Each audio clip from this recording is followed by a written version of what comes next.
that we need to reform the global order, in particular to address the inequities associated with critical ingredients to development, such as capital.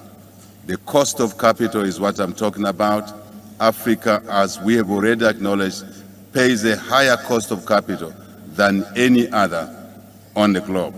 Certainly, the BRICS platform could and should be used to work through, to expedite the reform processes around this issue, which is inhibiting development, which our young populations much need to create opportunities for education, health, business, work, as it were, and other life-improving activities. Secondly, Mr. Chairman, to address access to technology. Access to technology so we can then engage in the genuine and mutually beneficial partnerships which we keep talking about all the time.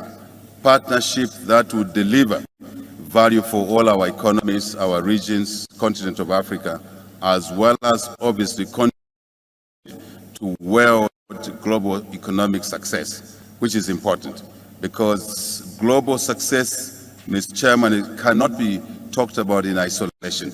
You can't call a global success to be there or delivered when a lot of countries are left behind, yet they're richly endowed with resources. So when we look at these opportunities, we look at the total resource envelopes that we all bring to the table: capital at a fair price, technology, of course, at a fair price, but also the resource endowments such as critical minerals that are important to the industry of the future, EV industry, for example. So during the just ended BRICS summit in South Africa, a lot of African leaders came there well prepared. They had their notes, they crossed all their T's and dotted all their I's. In fact, they came there fully prepared to deliver their messages without any fear of the West. And they went all out, which is great. You know, it's a good thing to see that African leaders are now speaking their mind. You know, it's something that you hardly find in Africa. Our leaders are too chicken-minded and they are scared of the West. You can't blame them because most of them have been supported by the West, and most of them are only there because the West is backing them. Without the support of the West, there will be nobody. So you can't expect them to bite the finger that fits them, right? It's not gonna turn out well for them. So the leaders came in, and there's this particular video that I want you guys to watch. It's the president of Zambia, who really lashed out at the multinational institutions like the World Bank and the IMF. So let's watch. To address the challenges we've kept on talking about for a long time and on many platforms. One, that we need to reform the global order, in particular to address the inequities associated with critical ingredients to development, such as capital. The cost of capital is what I'm talking about. Africa, as we have already acknowledged, pays a higher cost of capital than any other on the globe. Certainly, the BRICS platform could and should be used to work through, to expedite the reform processes around this issue, which is inhibiting development, which our young populations much need to create opportunities for education, health, business, work, as it were, and other. So one of the things, Mr. Chairman, that we would like as Zambia, as COMESA Africa, to endorse firmly is that as the BRICS nations look to enhance relationships with us in Africa and elsewhere, Asia, elsewhere, South America, the Global South, if I may say, we need to consciously agree that relationships must be structured in a manner that allows enhancement of domestic economic growth of those that are associated with the BRICS, and also using BRICS, Mr. Chairman, as an opportunity to correct the relationships that were structured wrongly with the old order. That old order, which we are now talking about reforming, we now have an opportunity under the BRICS platform to enter in those relationships in a reformed manner. That, for example, ensures that when we exploit resources, we must invest in value addition in the host countries where those resources are located. It benefits the investors, collective basket of investors. It creates opportunities for our young African population, and invariably, Mr. Chairman, delivers an opportunity to stabilize Africa, political, civil stability, which is important. First, I have to say this, and I have to be very honest with you guys. And before I even share my thoughts with you guys, let me just make this full disclaimer. I understand that things are more complicated than they actually are. And I understand that in every situation, there are a lot of nuances. Okay. I understand that things cannot just be changed in a single day. It's like a gradual process. I understand all that.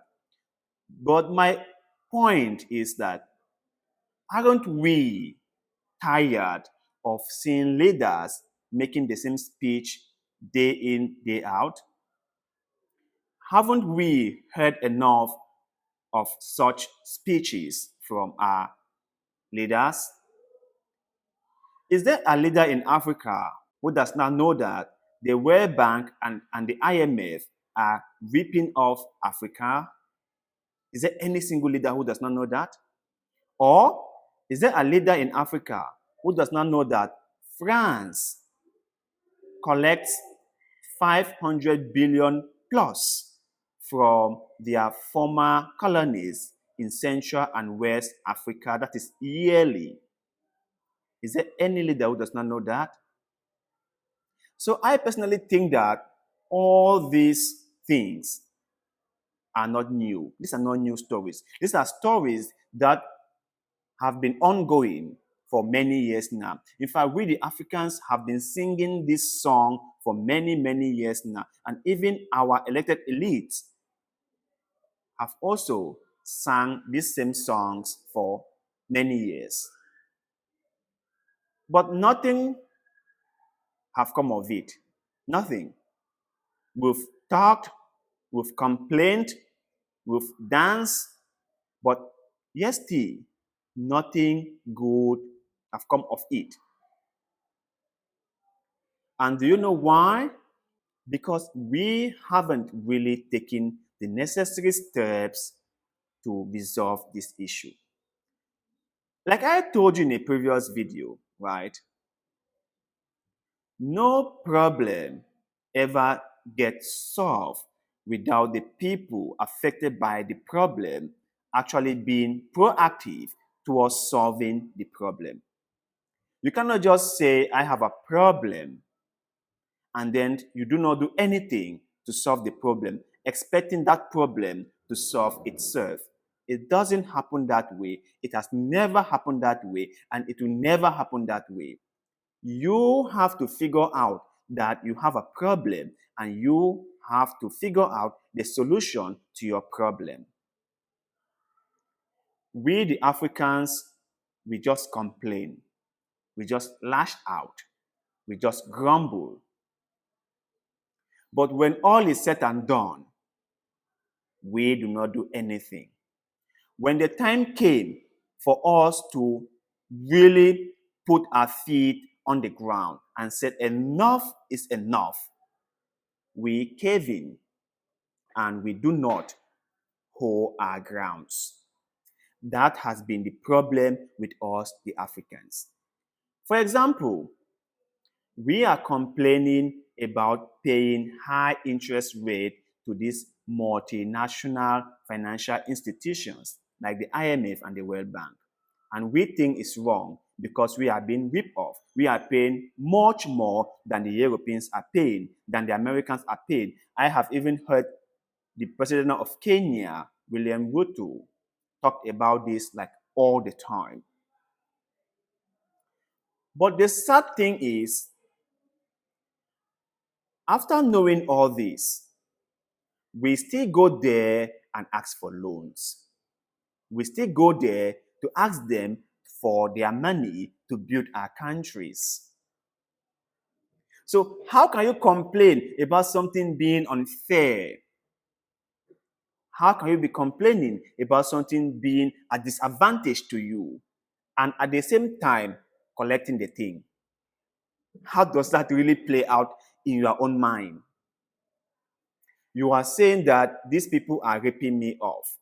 You are saying that these people are against me, that their policies are against me. These people are taking much more from me than they are taking from the other people. And these people know very well that I need this thing more than those other people need. But yet still, they are willing to tax me more for this thing than they are taxing the other people. You know all this very well. But for some reason, you decided to still go in and collect that same thing you have complained day in, day out about. What does that say about you? That is the problem. Africa must come together. The 54 countries in Africa must come together, must take their foreign reserves from the European institutions and create a common bank in Africa and put all their reserves in Africa. Africa must learn to trade among itself. The African countries must trade among themselves. If we have a bank in Africa that is meant for Africa, that bank can fund projects in Africa, and if we trade among ourselves in Africa much more than we trade with the outside world, we won't have that much use for the dollar. So we can have our own common currency that we can use to trade among ourselves in Africa. And the banks we put in place, or the bank we put in place, will then go on to issue loans to African countries at a very, very cheap rate. And these African countries will then use these loans to develop their countries and then pay back these loans to the bank with interest. That is going to benefit a lot of us. And we must start implementing these kind of moves. We cannot keep crying like children. We cannot keep having tantrum like 2 years old. We have identified the problem. We have seen how the West is ripping us off. What are we going to do to address this problem? That is the most important question. Not just speaking out or not just lashing out in every single summit you go, but actually putting some baby steps in place. We have got to do something. Anything is better than nothing. But you guys out there, do you think that Africa has the potential to make their own financial system? If the 54 or 55 countries in Africa came together and set up a common bank and fund this bank, wouldn't that be a great thing for Africa? Why is it that we still collect loans from these multinational financial institutions like IMF and World Bank after knowing very well how they are ripping us off? What can possibly be the rationale? Please share your thoughts and opinions with us in the comment section below, because like always, we love hearing what you have to say.